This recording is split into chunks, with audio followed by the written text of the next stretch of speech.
Shalom everyone, Ate A once again. For today's vlog, we are going to learn the conjugation of infinitive to search.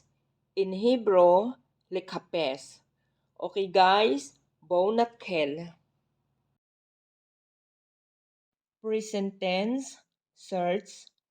For masculine singular, mikapes.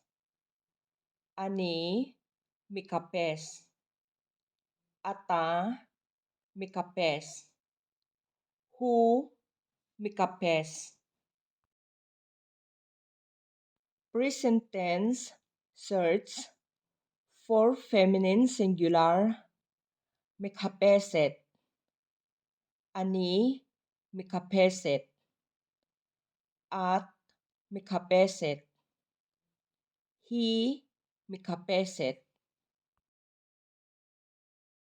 Present tense, search. For masculine plural or mixed gender, mikapsim. Anachno, mikapsim. Atem, mikapsim. Hem, mikapsim. Present tense, search. For feminine plural, mikapsut. Anachno, mikapsut. Aten, mikapsut. Hen, mikapsut. For past tense, search. Hipasti. Hipasta. Hipast. Hipes. Hipsa. Hipasno.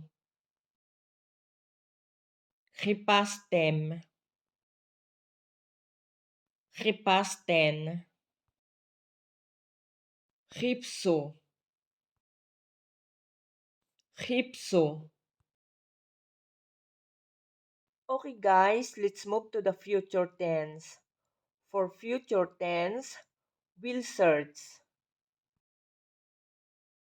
Ani, akapes.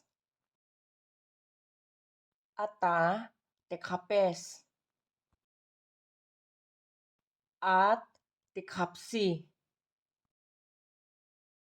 Hu, yekapes. Hi, tekapes. Anachno, nekapes.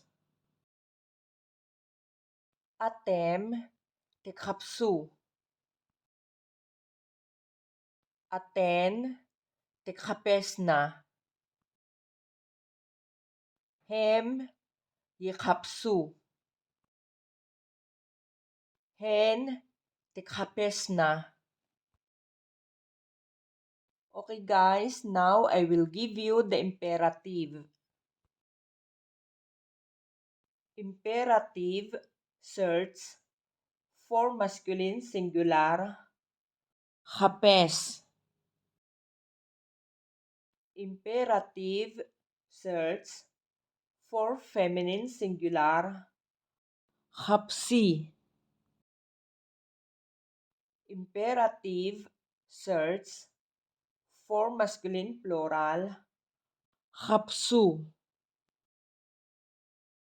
Imperative, search.